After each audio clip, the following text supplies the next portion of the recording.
이 새벽 우리에게 주신 하나님 말씀은 에스라 9장 1절에서 8절 말씀입니다. 에스라 9장 1절에서 8절입니다.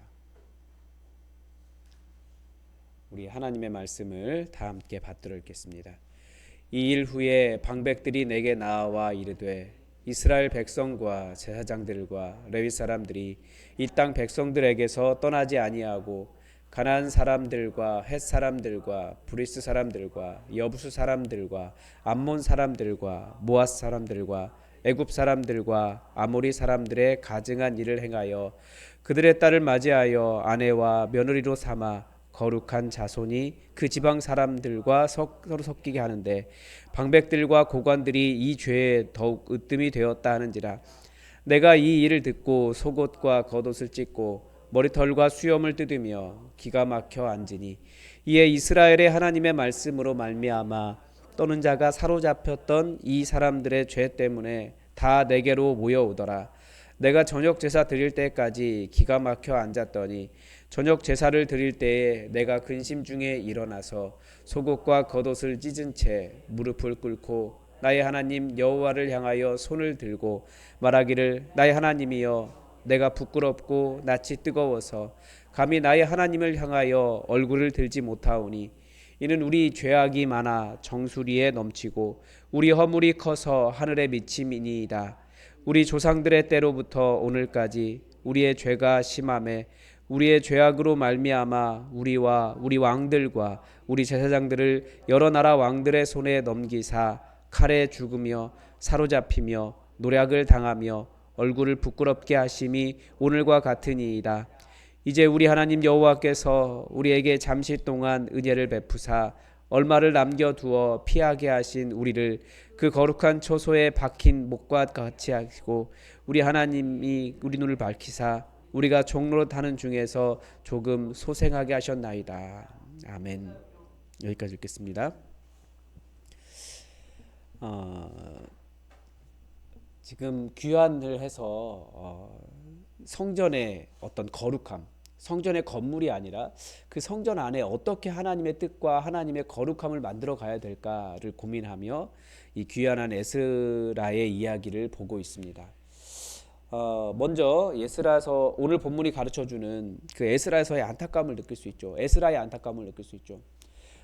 에스라가 정말 위대한 이유가 무엇이냐면 자기의 개인의 문제에 머물러 있지 않고 어떻게든지 나를 통해 하나님의 영광이 드러나고 내가 살고 있는 공동체가 하나님 앞에 거룩한 공동체가 되는 어떤 그 일반적인 우리가 나를 위해 기도하고 나의 평안을 위해 살던 사람과는 조금 다른 삶을 보여주고 있습니다. 그 정체성이 내가 하나님의 거룩한 자다. 그리고 내가 하나님을 드러내고 있다. 그것을 분명하게 알았기 때문에 그의 기도도 그의 삶도 달랐던 것입니다.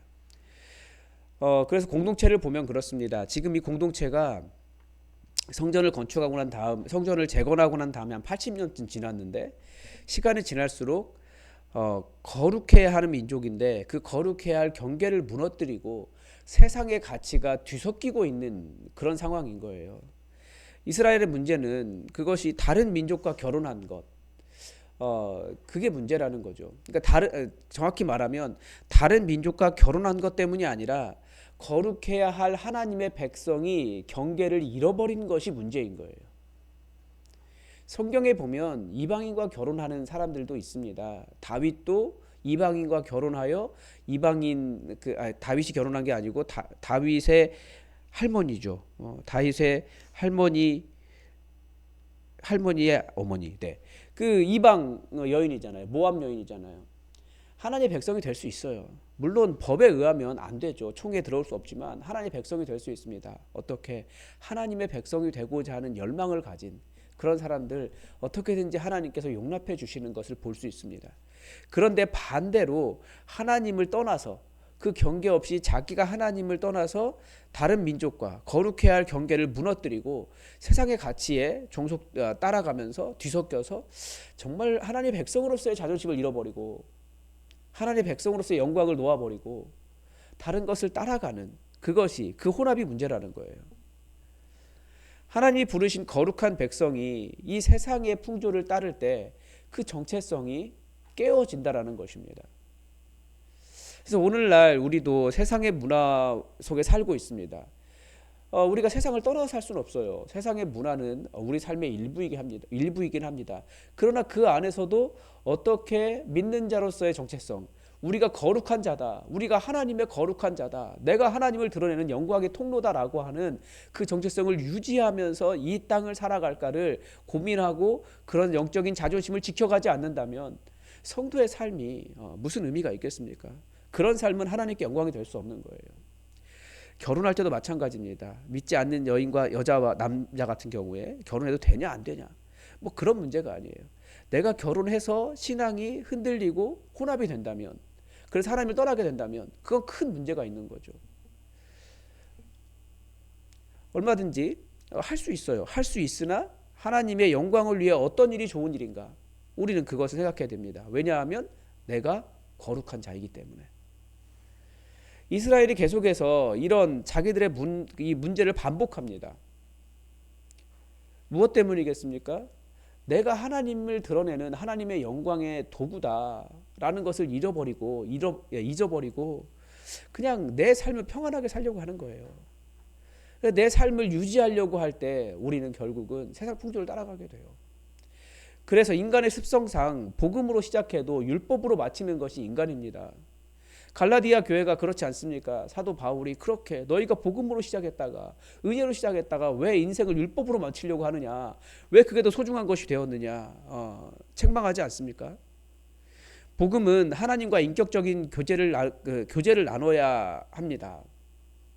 내가 하나님의 거룩한 자라고 하는 정체성을 알게 되고 내가 하나님께 부름받은 것을 알게 되지만, 율법은 하나님 없이도 얼마든지 나 혼자서도 할 수 있어요. 그 일을 하려고 우리가 부름받은 것이 아닙니다. 하나님과 함께 살아가는 것.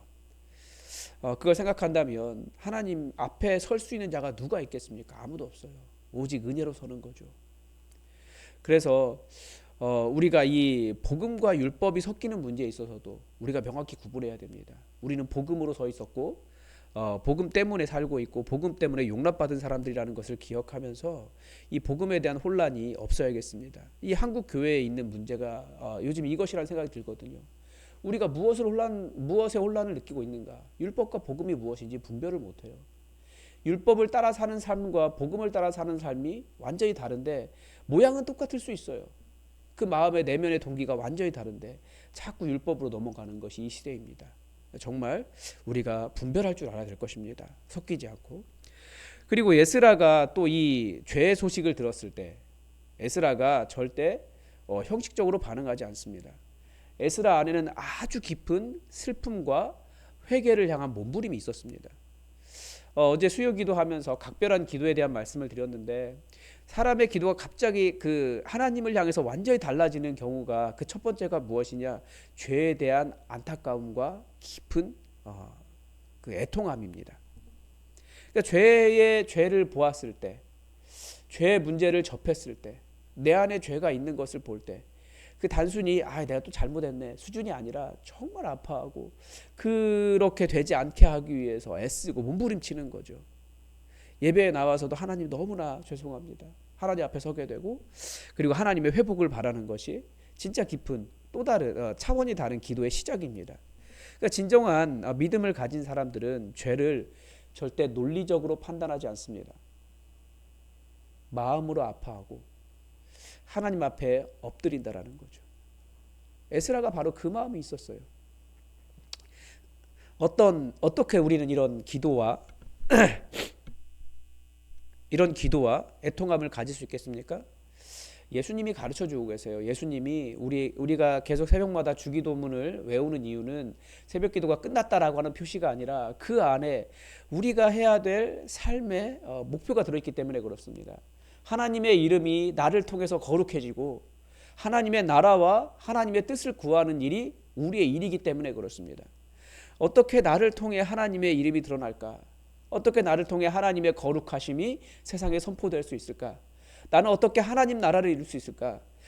단순히 나의 삶에 머물러 있는 사람이 아니라 사명을 가진 사람으로서 어떻게 살아갈까를 그 주기도문을 통해서 우리는 반복하는 것입니다. 하나님께 기도하고 그 삶을 살아갈 수 있도록 도와달라고 기도하는 거예요. 우리의 목표가 바뀌어야 됩니다. 단순하게 나의 삶을 유지하고 내가 조금 더 다른 사람보다 부자로 살아가고 혹은 명예로운 삶을 살아가고 여유로운 삶을 살아가고 거기에 멈추지 말고, 그런 것이 없다 할지라도 나를 통해 어떻게 하나님 나라와 하나님의 뜻을 성취할 수 있을까, 우리는 그것을 고민하며 나아가야 된다는 거예요. 이 땅에 얼마나 많은 안타까움이 있습니까? 우리 자녀들이 하나님을 빠르게 떠나가고 있고, 근데 우리는 논리적으로 접근해요. 그게 아니고 아파하면서 기도해야 될 문제예요. 혹은 누군가가 교회에서 어떤 그 죄가 있을 때 우리는 아파하기보다 그냥 이해하고 넘어가려고 해요. 아이, 그럴 수도 있지. 아니요, 그 일은 깊이 아파하면서 애통하면서 하나님 그러면 안 되는데요 하고 울어내는 그런 열정이, 하나님 나라와 하나님의 뜻을 위한 열정이 우리에게 있어야 함을 에스라는 보여줍니다. 그렇지만 에스라의 기도 안에는 더 큰 은혜를 기억하는 마음이 있습니다. 회개하면서도 하나님께서 우리에게 은혜를 베풀어서 이렇게 남은 자를 주셨습니다. 하나님에 대한 감사가 계속 있었어요.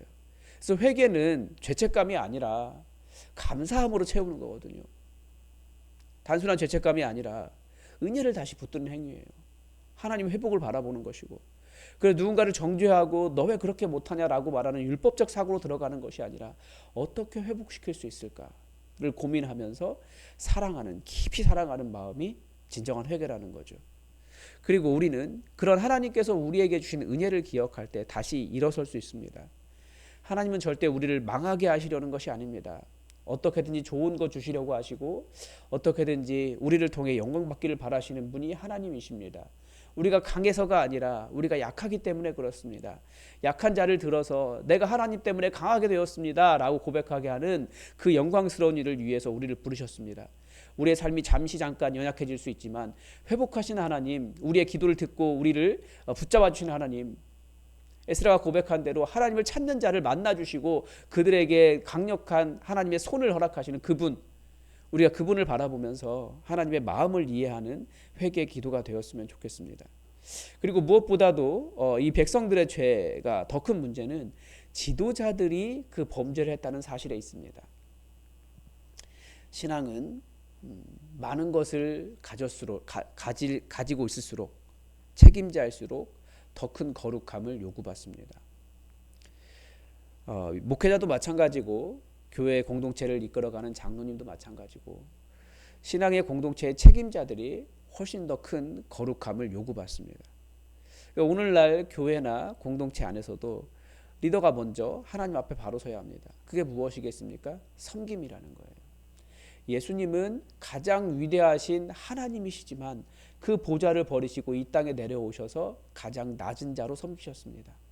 그런데 우리에게 그 어떤 권한만 우리가 강조하고 정말 낮은 자리에서 포기하고 섬겨야 되는 것을 잊을 수 있어요. 왜냐하면 자리라고 하는 것이, 위치라고 하는 것이 사람을 그렇게 만드는 것이 있거든요. 우리가 연약하거든요. 그렇기 때문에 더욱더 예수님 말씀 따라 섬기고, 그리고 공동체가 바로 서도록 거룩함을 유지하고, 그런 우리 모두가 다 그런 직분자들인데 그렇게 하나님의 뜻을 이루어서 우리가 오늘 본문은 그런 이야기하고 있어요. 땅의 사람이 나오고요, 하나님의 뜻과 하나님의 영광을 구하는 에스라가 나옵니다. 땅의 사람들은 그저 내 삶을 유지하는 데 목적이 있습니다. 그러면 거룩할 필요 없어요. 아니, 그 누구와 결혼하든 그게 하나님과 그 살아가는데 어떤 문제가 있습니까? 우리는 그런데 그런 경계를 가져야 된다라는 거예요. 단순한 땅의 사람으로 살 것이 아니라 내가 하나님의 거룩한 자임을 알고 하나님의 영광이 되도록 살아가는 완전히 다른, 차원이 다른 삶을 사는 것을 우리가 기억하면서 또 우리를 그런 자로 부르신 하나님의 은혜를 생각하면서 우리에게 죄가 있다면 깊이 통회하고 아파하면서 또 하나님께서 회복하실 것을 감사함으로 기대하는 그런 여러분의 오늘 하루가 되기를 바랍니다. 오늘도 하나님의 뜻이 우리에게 이루어지기를 주기도문으로 기도하겠습니다. 하늘에 계신 우리 아버지의 이름을 거룩하게 하시며 아버지의 나라가 오게 하시며 아버지의 뜻이 하늘에서와 같이 땅에서도 이루어지게 하소서. 오늘 우리에게 일용할 양식을 주시고 우리가 우리에게 잘못한 사람을 용서하여 준 것 같이 우리 죄를 용서하여 주시고 우리를 시험에 빠지지 않게 하시고 악에서 구하소서. 나라와 권능과 영광이 영원히 아버지의 것입니다. 아멘. 여러분 이 시간 기도할 때 오늘 수능 보는 날인데 우리 하늘을 위해서 기도해 주시고 이 수능을 보는 모든 학생들이 평안한 가운데 안정되게 자신의 실력을 잘 드러낼 수 있도록 여러분 기도해 주시기 바랍니다. 이 성적을 가지고 결국 순서를 매겨야 되기 때문에 누군가는 앞에 서고 누군가는 뒤에 선다라고 생각하지만 모두가 소중한 자들로서 이 땅에 하나님의 생명을 그 생명의 풍성함을 누려갈 수 있도록 우리 자녀들의 그 하나님의 사랑을 아는 마음 자녀들에게 부어달라고 여러분 기도해 주시기 바랍니다. 그리고 우리 교회가 하나님의 뜻을 잘 이루어서 오직 하나님께 영광되는 교회 될 수 있도록 주님께서 원하시는 것이 우리의 형통함이 아니라 사랑과 하나됨과 복음을 이루는 것이라는 것을 알고 더욱더 하나 되는 사랑의 교회 될 수 있도록 우리 교회를 위해서 기도해 주시기 바랍니다. 우리 다 함께 기도하겠습니다.